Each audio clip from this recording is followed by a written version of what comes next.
নমস্কার বন্ধুরা, all in one চ্যানেলে আপনাদের সবাইকে স্বাগত জানাই। আশা করি সবাই ভালো আছেন, সুস্থ আছেন। আমিও ভালো আছি।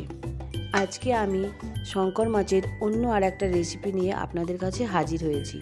শঙ্কর মাছের রসা। শঙ্কর মাছ একটি সামুদ্রিক মাছ। মাছটা কোনো কাঁটা নেই বললেই চলে। মাছটা খেতে ভীষণই সুন্দর, বাচ্চা বড় সবারই খুবই পছন্দের। আমি 8 থেকে 10 পিস মাছ নিয়েছি। প্রথমে নুন পরিমাণ মতো 1 চা চামচের মতো নুন আমি দিয়েছি, দিয়ে হলুদ দিয়েছি হাফ চা চামচের মতো, ও সর্ষের তেল দিয়েছি আমি এতে 1 টেবিল চামচ। সর্ষের তেলটা দিয়ে দিচ্ছি এই কারণে, মাছটা যখন ভাজবো তখন আর কড়াই দিলে ফেটে যাবে না, তেল ছিটাবে না। এবার রসাটা করার জন্য আমি নিয়েছি টমেটো, নিয়েছি 2টো বড় মাঝারি সাইজের 2টো টমেটো নিয়েছি, পেঁয়াজ নিয়েছি বড় সাইজের 2টো কুচিয়ে নিয়েছি, রসুনের কোয়া নিয়েছি 9টার মতো, আর কাঁচা লঙ্কা 3টে কুচিয়ে নিয়েছি। এবার গ্যাসে একটা ফ্রাই প্যান বসিয়ে ফ্রাই প্যানটাকে ভালো করে গরম করে তার উপরে আমি তেল দিয়ে দিয়েছি 2 টেবিল চামচের মতো। তেলটা দেওয়ার পর তেলের মধ্যে আমি নুন দিয়ে দিচ্ছি অল্প করে। নুনটা দিচ্ছি এই কারণে, মাছটা যখন ভাজবো তা তো কড়াই লেগে যাবে না আর তেলও ছিটাবে না, এই কারণেই দিচ্ছি। কারণ এই মাছগুলো ভীষণ পরিমাণে ফাটে, গায়ে তেল আসতে পারে। এবার মাছগুলো আমি এক এক করে সব ছেড়ে দিয়েছি। মাছটা কিছুক্ষণ পরে উল্টে দিতে হবে। যখন এক পিঠ ভালোভাবে ভাজা হয়ে যাবে তখন অন্য পিঠটাও ভালো করে উল্টে দিতে হবে। এপিঠ ওপিঠ ভালো করে ভেজে নিতে হবে। দেখুন সমস্ত মাছগুলো আমার খুব সুন্দরভাবে ভাজা হয়ে গেছে। এবারে মাছগুলো আমি সব তুলে নেব। সমস্ত মাছগুলো আমি একটা বোলের মধ্যে তুলে নিচ্ছি। সব মাছ ভাজা তুলে নিয়েছি, ভাজা হয়ে গেছে। এবার রসাটা করার জন্য একটা গ্রেভি বানাবো। তার জন্য প্রথমে তেল ছিল ওতে আরও 1 টেবিল চামচের মতো তেল আমি দিয়েছি। দিয়ে প্রথমে 4টে এলাচ একটু ভালো করে নেড়ে নেব। তারপরে একটা গোটা লঙ্কা দিয়েছি, সেটাও একটু ভালো করে ভেজে নেব। তারপরে ডালচিনি দিয়েছি। আমি এখানে বলে রাখি, এখানে গরম মশলাগুলো সব একসাথে দেবেন না, দিলে একটা অন্যরকম ফ্লেভার আসবে। আর যদি একটু আলাদা আলাদাভাবে দিতে পারেন ফ্লেভারটা একটু ভালো হয়। দেওয়ার পর রসুনটা একটু ভালো করে নেড়ে চেড়ে যখন গোল্ডেন কালার আসবে ঠিক সেই সময় 2টো লবঙ্গ দিয়ে ভালো করে নেড়ে নেবেন। সবগুলো যখন ভালো করে একটু ফোড়ন, খুব সুন্দর স্মেল আসবে, ঠিক সেই সময় কুচিয়ে রাখা পেঁয়াজটা এর মধ্যে দিয়ে দেবে।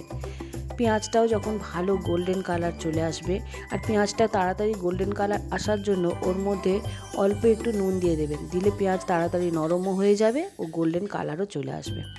পেঁয়াজটা যখন গোল্ডেন কালার চলে আসবে ঠিক সেই সময় ওর মধ্যে আদা রসুন বাটা দিয়েছি আমি 2 টেবিল চামচ।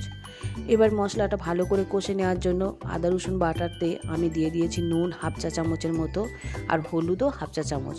নুনটা একটু হাফ চা চামচের কমই দিয়েছি, কারণ আগেও নুন দিয়েছিলাম। এবার যখন মশলাটা থেকে তেল ছাড়তে শুরু করবে ঠিক সেই সময় টমেটোটা আমি দেব।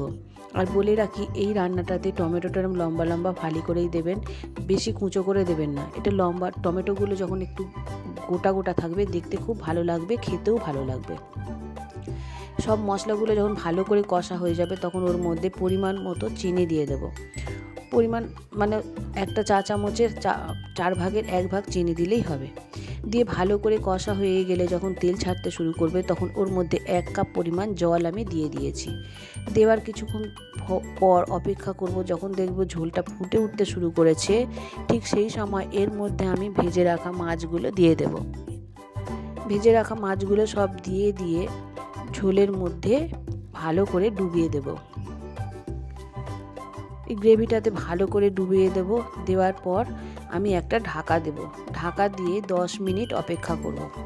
10 মিনিট পর আমি ঢাকা খুলব, দেখব যে উপর থেকে তেল ভেসে উঠেছে আর অনেকটাই সুন্দর একটা কালার এসে গেছে। আর শঙ্কর মাছের রসা করব তখন আমি লঙ্কাটা আগে দিয়ে ভাজবো না। এটা আমি নামানোর কিছু আগে দিয়ে নাড়াচাড়া করে নামিয়ে নেব। আগে দিলে আরও বেশি ঝাল হয়ে যাবে। এই লঙ্কাটা শেষে দেওয়ার কারণ একটা অদ্ভুত সুন্দর একটা ফ্লেভার আসে। আর নামানোর একদম সব শেষে, নামানোর ঠিক 1 সেকেন্ড আগে গরম মশলা দিয়ে ভালো করে নাড়াচাড়া করে নামিয়ে নেব। ঠিক এই টিপসগুলো যদি ফলো করে করতে পারেন এই মাছের রসাটা খুবই সুন্দর খেতে হয়। শঙ্কর মাছের রসা রেডি হয়ে গেছে পুরো। আমি এবার নামিয়ে নিচ্ছি একটা বোলের মধ্যে। আপনারা এইভাবে রান্না করতে পারেন, করলে খেতে খুবই ভালো হয়, আর গরম ভাতের সঙ্গে এটা পরিবেশন করলে খুবই ভালো লাগে। দেখুন হয়ে গেছে, আমি নামিয়ে নিয়েছি। ভিডিওটা যদি ভালো লেগে থাকে তাহলে অবশ্যই একটা লাইক করে দেবেন। আপনি যদি আমার পরিবারের সদস্য এখনও না হয়ে থাকেন তাহলে আমার পরিবারের সদস্য হওয়ার জন্য অনুরোধ জানাচ্ছি। পাশে থাকা বেল আইকনটি অবশ্যই প্রেস করে দেবেন।